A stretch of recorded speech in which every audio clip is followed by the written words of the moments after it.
evening, guys. How are you doing? My name is Matsidi. So welcome to my YouTube channel. If it's your first time here and you haven't subscribed, please subscribe to the channel, like the video and comment down below, and also share the video wide and broad, because we are building the community of confessors and confessees.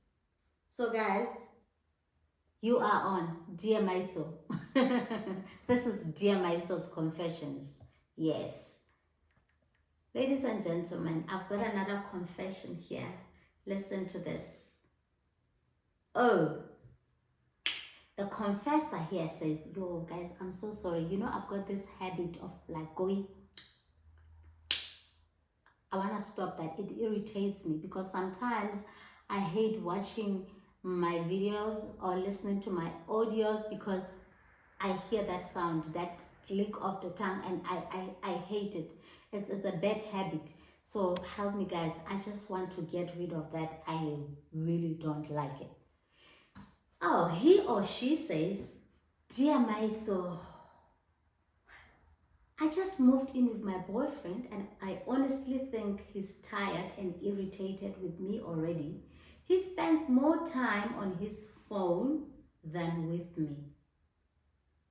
That's the end of it. Whew, that's a tough one. What can I say? My sister, unfortunately, how you see it is how it is. If you feel like he's irritated with you, of course he's irritated with you. Maybe he made the wrong decision by moving in with you, but just hang on there.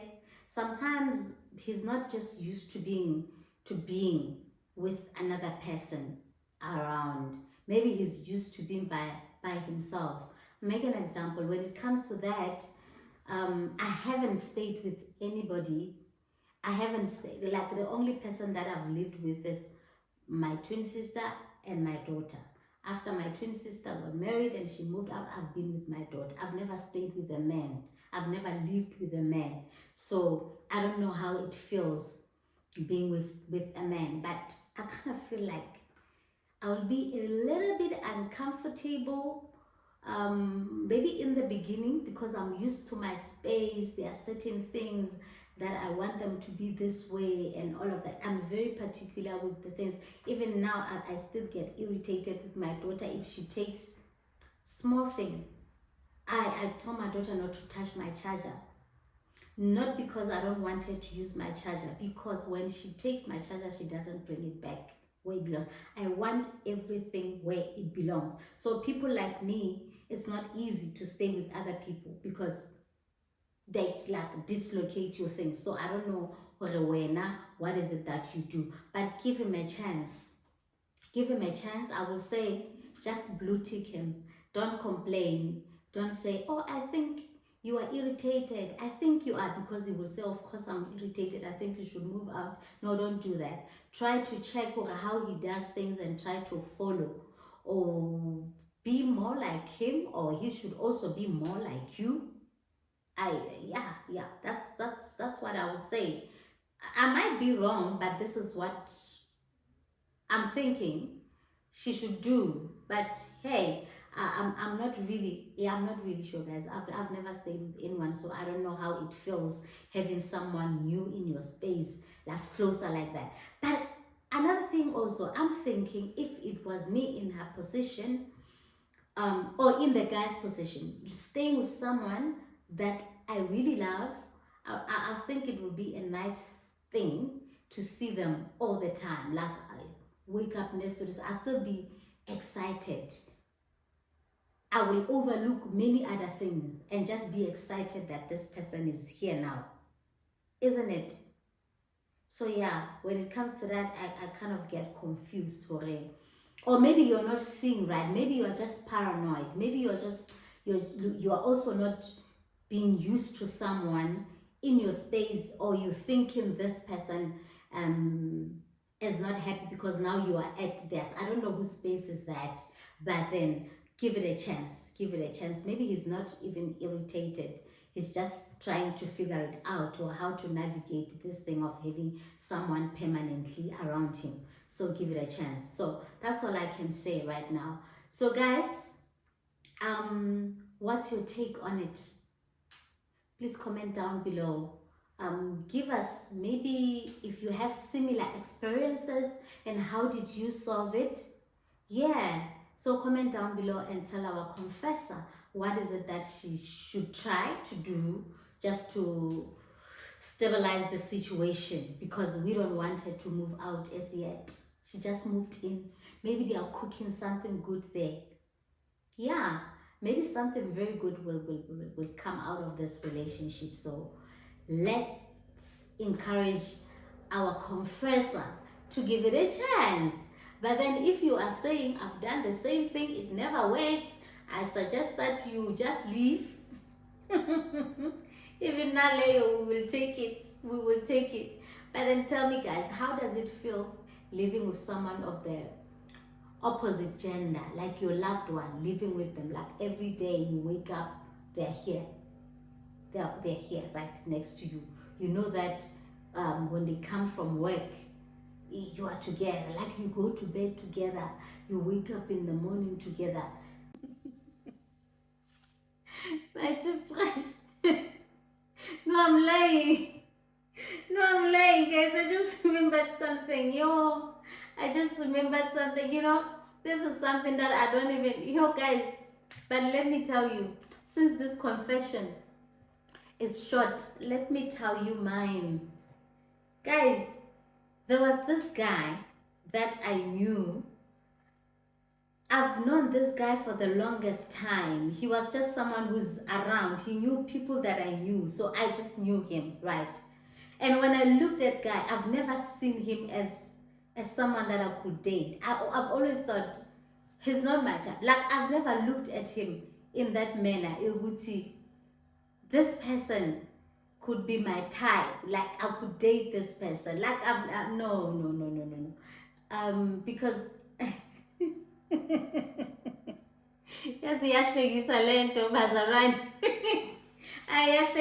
guys.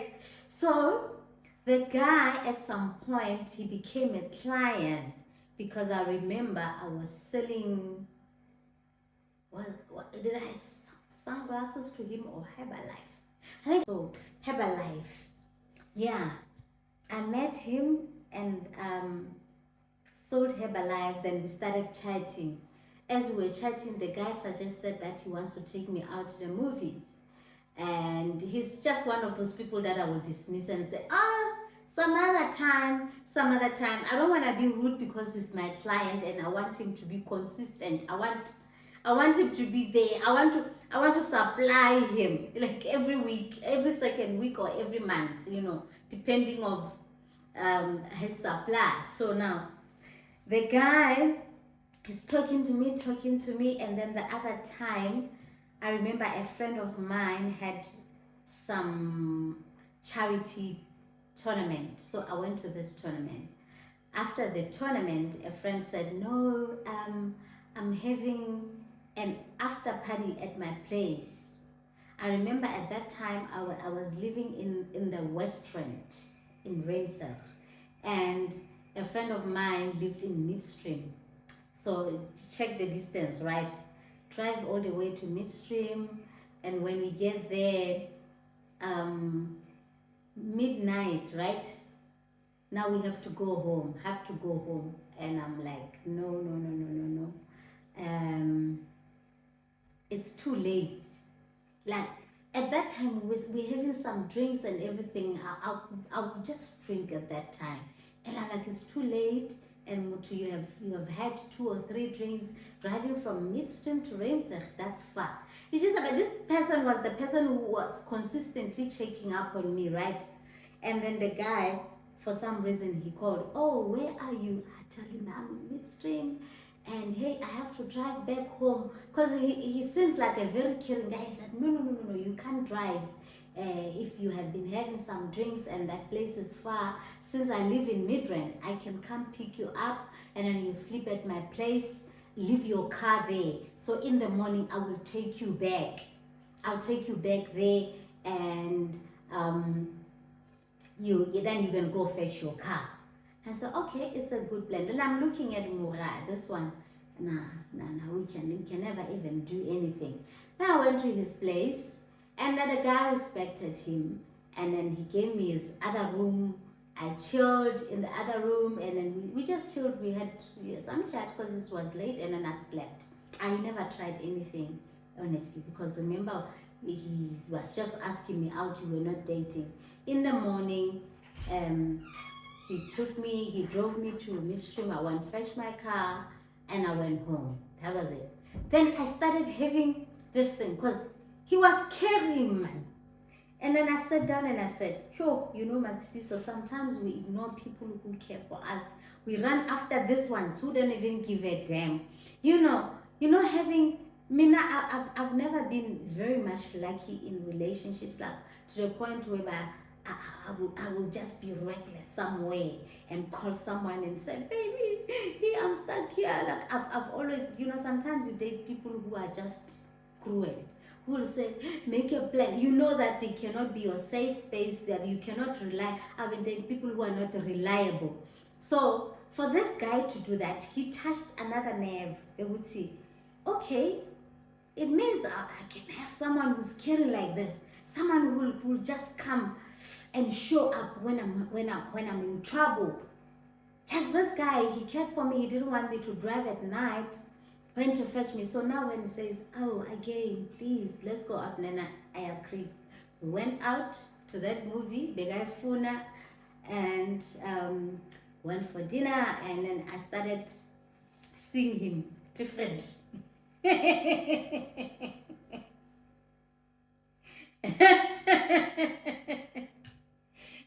Guys, when you look at someone, they're far from you, and they want you to say, oh, let's go, let's manje, because now you see him often. You're searching for good things about him. So, hey,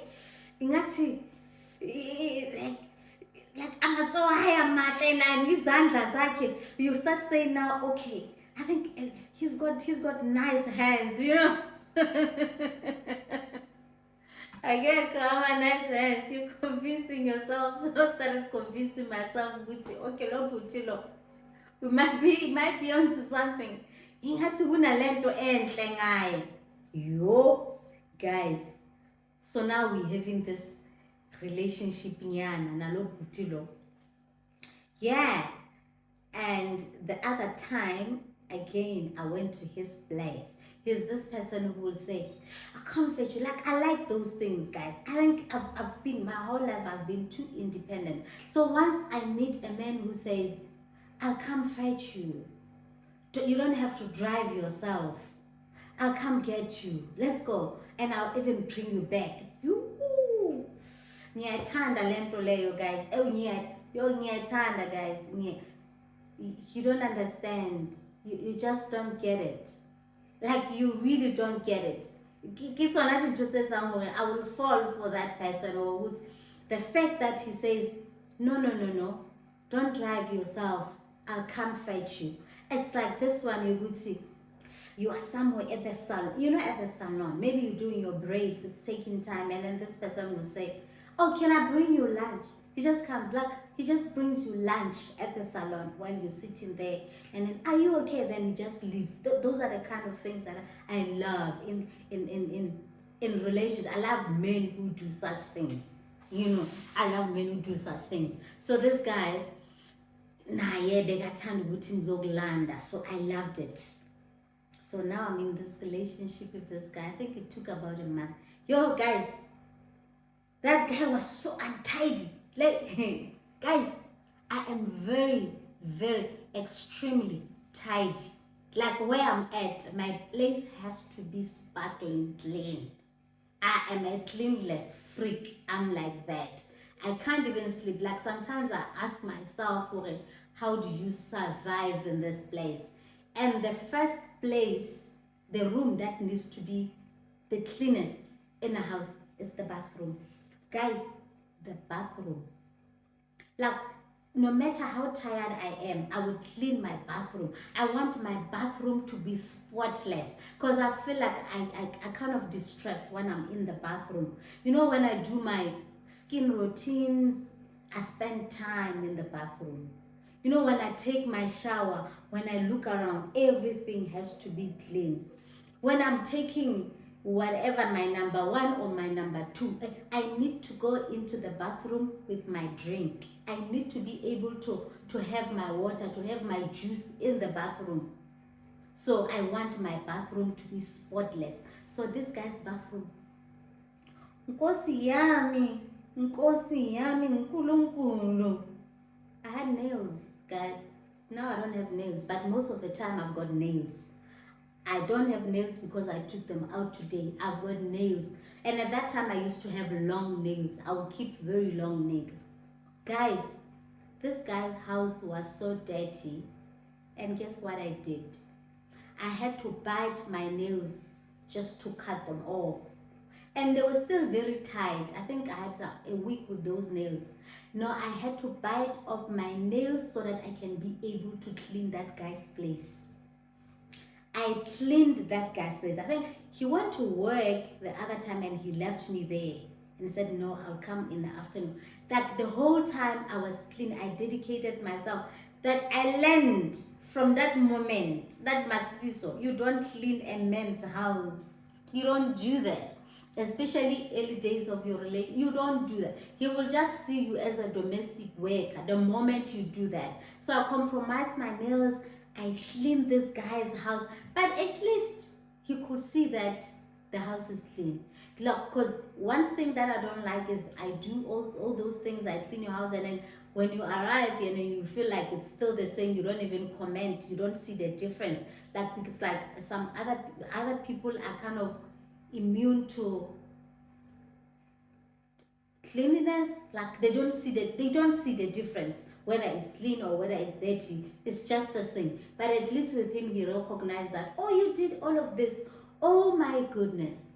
I started being comfortable because I remember the other time I told him that I was gonna leave while he was at work, and he said, no, I'll give you the other key. So he left me with his other key, this guy. So I started being comfortable. Okay. He left me with his other key, and then he said, oh, tomorrow if you come, you can just open up and then we'll allow it. Okay. Then I was like, also, okay, here I come as I please. Then I left some of my stuff. The day I left myself, the day I left my stuff, guys, it was my toiletry bag and my dress. And I used to love that dress, right? Because I bought that dress when I was going to the awards, the Gauteng Sports Awards. I bought that dress when I was going there. Yeah. So now I left that dress there. So now, yo, guys, few things, Jay, few nyana things. I left them there, and but you know when it's the last time, right? Because Mina, I'm too sensitive. Like, I read energy so much because I feel it. Even your hug, when it's your last hug, even if it's the hug that doesn't have love, I know it. Even your eyes, when you don't love me anymore, I see it. Like, so when I look at you, I need to feel the love without you saying anything. How you touch me, how you sit next to me, how you look at me, how you give me that hug. So even your bye-bye, like when you say, bye, I'll see you tomorrow. Like, even when you put the phone down, your bye tells me, nah, it's child. Like, I just know. But because we are hopeful. We are the generation of hopefulness. I am so hopeful. You're thinking, oh, maybe, yeah. It's like when somebody's starting to be irritated with me, I read that quickly. So, yeah, the guy, I said, okay, I will talk later. I think he was going home. Yes, he was going home, out of town. Yes, out of town. Then his hug, like the bye hug, didn't convince me. And guess what? That was the end of him. The man never called because you're expecting him, because he's traveling long distance. You are expecting him to say, oh, now I just took a break. I'm at this place. Or maybe when he arrives, he will say, oh, I've just arrived. Lo muntu lo bekangekho, like he was gone.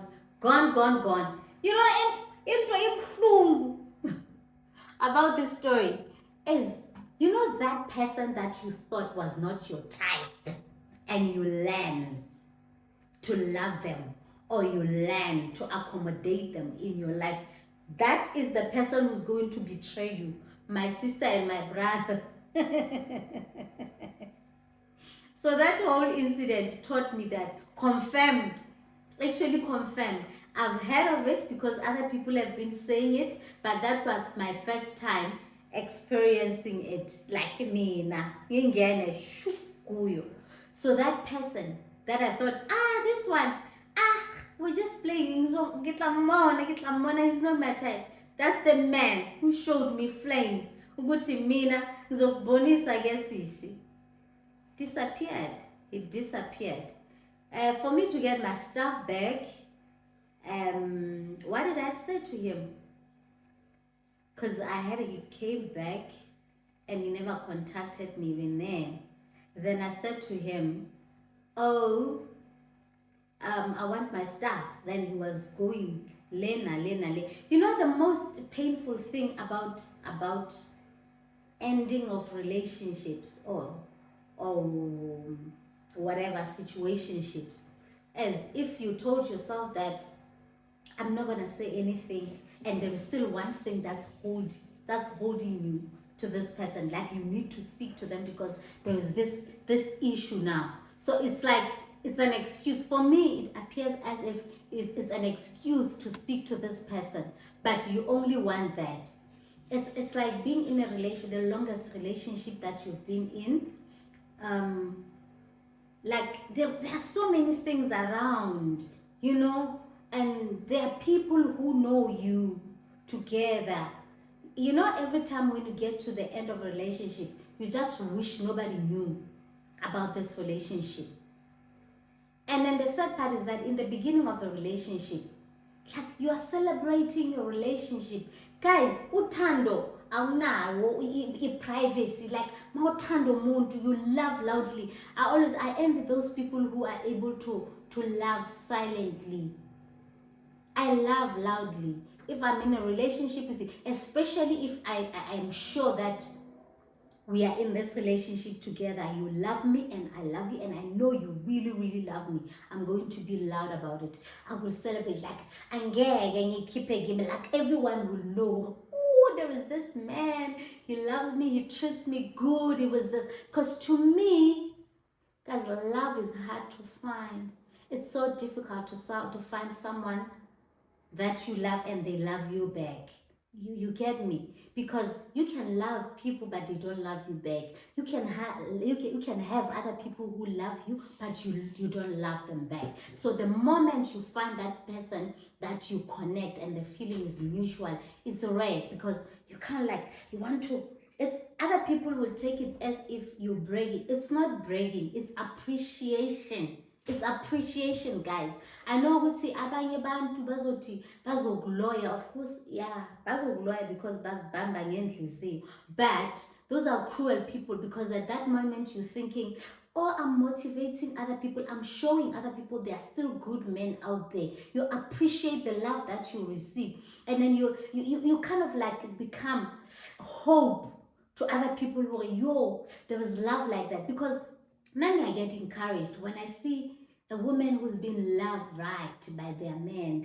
They spoil them, they're nice, they're everything. I get motivated to, oh, at least there are men who are still like this out there. So it makes me appreciate more, to appreciate men more, and it helps me to still have hope that love still exists, you know, because sometimes this thing dies, guys. There was a point where you tell yourself that love doesn't exist. So when you see such things, like you become hopeful, or love exists, you become happy now, or you become joyful. It's not happening to you, but you become joyful. But unfortunately, other people don't become happy for you. But for me, it's appreciation. So when I love you out, if I love you louder, it means I appreciate you. Yeah, because I am satisfied, I'm happy, I'm everything. So now that's it. So now when you have been in a relationship like that, where you have been loving a person louder, and when that thing ends, every second day someone is going to remind you of that person. Yo, there was someone who's going to talk about that person. There was someone who will, and it's tiring to tell people, to tell every second person that, hey, we have broken up, because when you tell them that you have broken up, like you are reliving that pain again, you know. So you ended up, you end up believing that you are still together. And then, you know what, when you believe that you're still together, I tell you, when he says hello, you say hello, you are back with him. Even though you tell yourself that I'm gonna speak to this guy anymore, someone will remind you of the good times, how they know you. Then this thing comes back, then you're like, maybe I should try again. I don't know if you guys understand me. And then you end up falling for this. Yeah, so guys, it's kind of painful to be in that situation. So with this guy, now that he's got my stuff at his house, he doesn't want to give back my stuff. He's holding on to my stuff, and I want my things. And at that time, I told myself, "Ukuthi angisafuni lutho." Like lawyer yena bengafuni. I didn't want to fix. I didn't want to hear his excuses. I didn't want to hear anything from him. I just told myself that I want my stuff, and I'm going. And guess what? When he said you can come get your stuff, I said, no, I'm not coming. I'm going to send one of my friends to come get my stuff. He thought I was playing. Yeah, indeed, I sent one of my friends to go get my stuff, and I got them back. And that's when he realized, oh, yo, akasafuni lutho lo muntu. But because I'm a nice person, I didn't block him. I don't normally block people. At some point, like we say, hi, hello, I will just say hello. Like as an ordinary person, hello, I will answer. Then he thought we could try again. The other day he said, oh, can you please come visit? Yes, yes. And I said, yes, I'm coming. And I've done this twice in my life. I said, I'm coming. He's like, yeah, I said, yeah. I'm on my way. He's waiting for me. I'm even updating him now. You know, I'm passing North Riding right now. Oh, I'm passing 4 ways. I'm about to off ramp. He's ready for me. He's ready. He thinks, oh, she's coming. I've got her. Guys, and then and up until I said, open the gate. I said, open the gate. I'm sad because at that time there was no location. So I was just updating him. There was no location to send the pin and say, okay, where you at? No live location. So I said, I'm at your gate. Immediately after saying I'm at your gate, I switched off my phone. I switched off my phone, guys. So the guy tried calling me the whole night. In the morning, I found so many missed calls. No, I don't play like that. So when he asked what happened, I said, do you really think I'm stupid like that? Do you really think me stupid like that? After what you did to me, you think I was like, I will get back at you with smaller things that will humiliate you. I'm not the type that will go out there and say, oh, ha, you're that. But you know, your like I will your ego get like hot. I will find a way, but I'm not vindictive. I don't want other people to know, hey, this you know what I will do will only affect you. I don't embarrass you out there. I'll embarrass you on your own. So you face me and you say, hello, yeah. So I teach you a lesson, or don't do that, because you will find your own karma. Oh, but for other people, I say, you'll find your own karma. You Yeah, you will find your own karma. Because I'm a nice girl. Like, I'm a very nice girl. I'm very positive. I give people chances over and over and over. But my that switch, masayithe awuyahamba loya uyahamba ngempela. I don't see you the very same way again. Like uyahamba for real. I don't see you like you go back to that time where I thought you were not my type. You are even worse. You even worse. So yeah, that's it. I wanted to share this information. So guys, comment down below. Comment down below. Let's advise our confessor, even though the confessor also jumped into my confession as well. But it's nice here. So I love you guys and I appreciate you. Thank you. Bye bye.